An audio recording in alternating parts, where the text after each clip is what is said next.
ഇനിയാണ് തളർത്തുന്നത്. എന്റെ അമ്മേ, ടിഞ്ചനെ പറ്റി ഞാൻ വിചാരിച്ചത്. ഹലോ, എല്ലാവർക്കും നമസ്കാരം. നമ്മുടെ പുതിയൊരു വ്ളോഗിലേക്ക് നിങ്ങൾക്ക് എല്ലാവർക്കും സ്വാഗതം. അങ്ങനെ 2025 അങ്ങോട്ട് സ്റ്റാർട്ട് ആയിട്ടുണ്ടല്ലേ അമ്മൂട്ടി? നമ്മുടെ യെസ്, 2025 നമ്മുടെ ആദ്യത്തെ വ്ളോഗാണ് അല്ലെ? അപ്പം ഇന്ന് നമ്മൾ വ്ളോഗ് ചെയ്യാൻ വേണ്ടി വന്നപ്പോഴത്തേന് ഇതിനെ പറ്റിയിട്ട് ഒരു ഐഡിയ അമ്മൂട്ടിക്ക് ഉണ്ടാവുമെന്ന് എനിക്ക് തോന്നുന്നില്ല. കാരണം നമുക്ക് 2025 സ്റ്റാർട്ട് ചെയ്തപ്പോഴത്തേന് നമുക്കൊരു വ്ളോഗ് ചെയ്യണം. ആ ഒരു വ്ളോഗ് എങ്ങനെയാവണമെന്ന് ഞാൻ അമ്മൂട്ടിയോട് പറഞ്ഞപ്പോഴത്തേന് അമ്മൂട്ടിക്ക് ഇതിനെ പറ്റിയിട്ട് ഒരു ഐഡിയ കിട്ടിയില്ല. അമ്മൂട്ടി, നിനക്ക് ഒരു ഐഡിയ കിട്ടിയതോ? യെസ്, അതെ, നിങ്ങൾക്ക് ഐഡിയ കിട്ടുമോ ഇല്ലയോ എന്ന് ഈ വീഡിയോയുടെ അവസാനം നമുക്ക് മനസ്സിലാവും. ഓക്കെ, ഇന്നത്തെ നമ്മുടെ വീഡിയോ എന്ന് വെച്ചിട്ടുണ്ടെങ്കിൽ ഇമാജിനറി ഫ്യൂച്ചർ. അമ്മൂട്ടി, നമ്മള് ഇമാജിൻ ചെയ്യാം. നിനക്ക് എന്നെ ഇമാജിൻ ചെയ്യാം. ഞാൻ ഇങ്ങനെ ആയാൽ എങ്ങനെ ഉണ്ടാവും? എന്തും, അതായത് ഗുഡ് ഓർ ബാഡ്, രണ്ടും എഴുതണം. ഇതൊരിക്കലും ചിലപ്പോൾ നമ്മൾ ചിന്തിക്കാത്ത കാര്യമായിരിക്കും, അതല്ലെങ്കിൽ ചിലപ്പം ഇത് നമ്മുടെ മനസ്സിൽ ആഗ്രഹമുള്ള കാര്യമായിരിക്കാം. ഈ ഒരു സംഭവം നമ്മൾ പരസ്പരം അങ്ങോട്ടും ഇങ്ങോട്ടും എഴുതുന്നു. അപ്പോൾ നമ്മുടെ ഇന്നത്തെ വീഡിയോ കാണാൻ വേണ്ടി വന്ന എല്ലാവരെയും നമ്മുടെ ഇന്നത്തെ ബ്ലോഗിലേക്ക് സ്വാഗതം ചെയ്യുന്നു. റെഡി?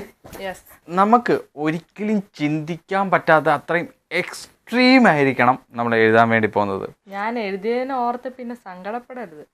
തുടങ്ങിക്കോ. ഞാൻ ഏകദേശം ഒരു 3 ഞാൻ പ്ലാൻ ചെയ്ത് വെച്ചിട്ടുണ്ടായിരുന്നു. നീയോ?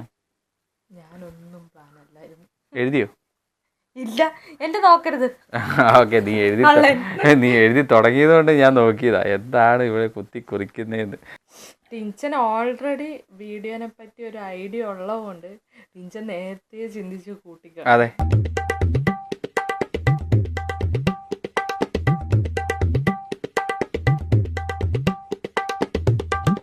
Okay, ready. ഞാൻ കുറച്ചൊക്കെ നോട്ട് ചെയ്ത് വെച്ചിട്ടുണ്ടായിരുന്നു. ബാക്കിയുള്ളത് ഇപ്പൊ എനിക്ക് പെട്ടെന്ന് ഐഡിയ വന്നപ്പോഴത്തേന് ആഡ് ചെയ്താണ്. ഗുഡ് ഓർ ബാഡ്, ആദ്യം ഏതാ വേണ്ടത്? ആദ്യം സന്തോഷം നൽകുക, എന്നിട്ട് സങ്കടം കൊടുക്കുക. ഓക്കെ, ആരാ സ്റ്റാർട്ട് ചെയ്യുന്നത്? കുറച്ച് അടുത്തേക്ക്. ടിഞ്ചൻ ഫസ്റ്റ് പറഞ്ഞോ. ഞാൻ ഫസ്റ്റ് തുടങ്ങാം അല്ലേ? ആദ്യത്തെ അമ്മുനെ പറ്റിയിട്ടുള്ള ഒരു എക്സ്ട്രീം ആയിട്ടൊരു ഇമാജിൻ ചെയ്ത ഒരു സംഭവം എന്ന് വെച്ചിട്ടുണ്ടെങ്കിൽ 100-200 സ്റ്റാഫുകളുള്ള വലിയൊരു സ്ഥാപനത്തിന്റെ ഒരു മുതലാളിച്ചിയാവുന്നു നീ.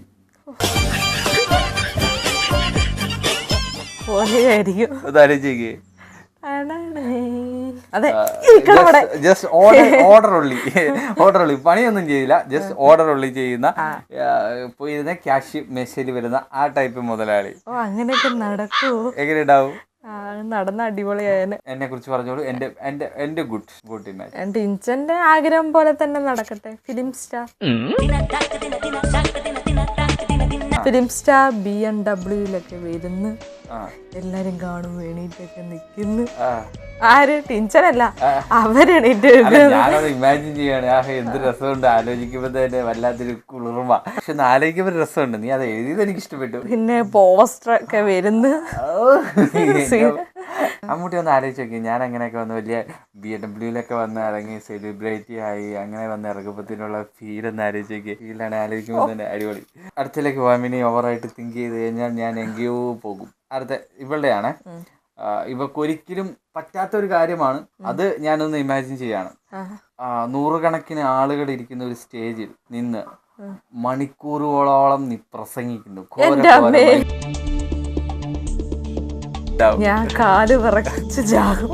മൈക്ക് എടുത്താൽ വിറക്കുന്ന ആളാണ് അമ്മ. അല്ലെങ്കിൽ സ്റ്റേജിൽ പോയി നിന്ന് കഴിഞ്ഞാൽ എവിടെയെങ്കിലും ജസ്റ്റ് ഒന്ന് ഫേസ് ചെയ്യാൻ പറഞ്ഞിട്ടുണ്ടെങ്കിൽ അതെ, അതിനുള്ള കഴിവ് എനിക്കില്ല. അല്ല, മുട്ടിടിക്കുന്ന ആളാണ്. അങ്ങനത്തെ ആള് പോയിട്ട് ഒരു 100ഓളം ആൾക്കാരിരിക്കുന്ന ഒരു സ്റ്റേജിന്റെ ഫ്രണ്ടിൽ വന്ന് പ്രസംഗിക്കുമ്പോഴത്തേന് ഒന്ന് ആലോചിക്കുക.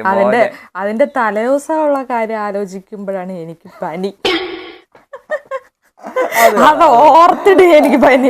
നാളെ അത്ര ആൾക്കാരെ ഒരു പ്രസംഗിക്കണമല്ലോ എന്ന് ആലോചിച്ചിട്ട് നീ ആലോചിക്കുക. അങ്ങനെ അതിന്റെ തലേദിവസമുള്ള കാര്യം ഓർത്തിട്ട് എനിക്ക് ടെൻഷൻ. എനിക്ക് ടിഞ്ചന്റെ യൂട്യൂബിൽ നിന്ന് 10 മില്യൺ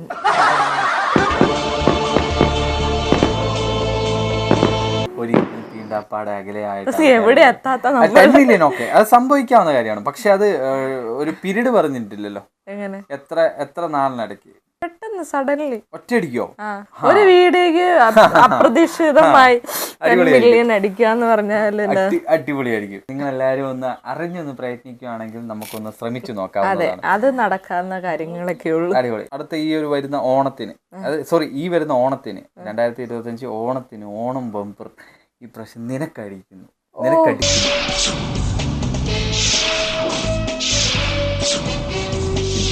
എന്തായിരിക്കും അവസ്ഥ? എന്നാ തീർന്ന് ഞാൻ ഇവിടെ ഒന്നും നിക്കൂല.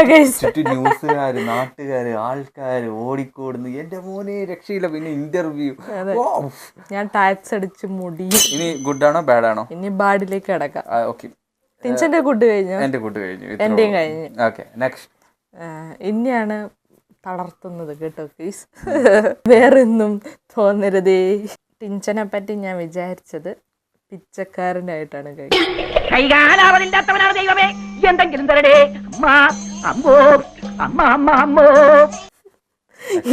കുറച്ചു മുന്നേ പൊങ്ങിയിരുന്ന ആള് ഒറ്റടിക്ക് മന്നന്റെ മാറി അങ്ങനെയല്ലേ തോളി മറാപ്പ് കേട്ടുന്നതും ഭവി. ഇത്ര നേരം മറ്റേ സിനിമാ നടൻ BMW-ലൊക്കെ ഒന്ന് പെട്ടെന്ന് പിച്ചക്കാരൻ. ഓക്കെ, പറഞ്ഞോളൂ. പിച്ചക്കാരനായിട്ട് ആൾക്കാരെ മുന്നിൽ കൈനീട്ടുന്നതാണ് ഞാനിപ്പം കാണുന്നത്. നെക്സ്റ്റ് ഞാൻ എന്നാ പറയട്ടെ. ഞാൻ ഇതുപോലെ സാധനം എഴുതിയത്. നീ മറ്റേ ഒരു മോഷ്ടാവാകുന്നു. ബസന്തി ലുക്കാണ്. പിടികിട്ടാപ്പുള്ളിയാണ് മറ്റേ പിടികിട്ടാപ്പുള്ളി, തുരപ്പം കൊച്ചുണ്ണി എന്നൊക്കെ പറയുന്ന പോലെ തുരപ്പം കൊച്ചുണ്ണിയുടെ സ്വഭാവവും ബാസന്തിയുടെ ലുക്കും.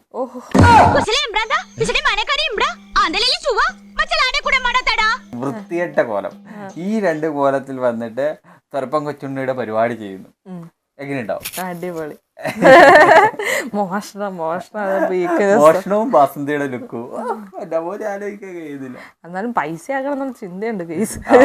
ഓക്കെ, എന്റെ ബാഡ് കഴിഞ്ഞു കേട്ടോ. ഇത് രണ്ടാണ് എനിക്ക് എക്സ്ട്രീം ആയിട്ട് ഞാൻ ആലോചിച്ചിട്ട് പിന്നെ അധികം പറഞ്ഞ് എനിക്ക് ഇവിടെ അങ്ങ് എക്സ്ട്രീം ആക്കി കഴിയുമ്പോഴത്തേന് പിന്നെ ലാസ്റ്റ് വീഡിയോ അവസാനിക്കുമ്പോഴത്തേന് എനിക്കൊരു ബേജാറാവും. ഓക്കെ, അമ്മുടി എങ്ങനെയുണ്ടായിരുന്നു നമ്മുടെ ഇമാജിനറി ഫ്യൂച്ചർ? അടിപൊളിയായിരുന്നു കേട്ടോ. അതൊക്കെ നടന്നാൽ കൊള്ളാമായിരുന്നു. ബാഡ് നടക്കണ്ട കേട്ടോ. ബാഡിന് സംഭവം വേണ്ട, ഒള്ളി പോസിറ്റീവ്. സോ നമ്മുടെ ഈ ഒരു കുഞ്ഞു വീഡിയോ നിങ്ങൾക്ക് എല്ലാവർക്കും ഇഷ്ടപ്പെട്ടിട്ടുണ്ടെങ്കിൽ ലൈക്ക് ചെയ്യുക, ഷെയർ ചെയ്യുക, നിങ്ങളുടെ അഭിപ്രായങ്ങൾ കമന്റ് ചെയ്യുക, സബ്സ്ക്രൈബ് ചെയ്യാത്തവരൊക്കെ തന്നെ ഒന്ന് സബ്സ്ക്രൈബും ചെയ്യുക. അടുത്തുള്ള ബെല്ലൈക്കൺ ഒന്ന് എനേബിൾ ചെയ്തിട്ട് അടുത്ത എല്ലാ വീഡിയോയിലും നമ്മുടെ കൂടെ തന്നെ ഉണ്ടാവുക. അപ്പോൾ നാളത്തെ വീഡിയോ കാണാൻ നിങ്ങൾ എന്തായാലും വരണം. നാളെ ഒരു കിടിലൻ വീഡിയോ ആയിരിക്കും കേട്ടോ. അപ്പം നാളത്തെ ആ വീഡിയോ ആയിട്ട് നമുക്ക് എല്ലാവർക്കും കാണുന്നവരെ ബൈ ബൈ.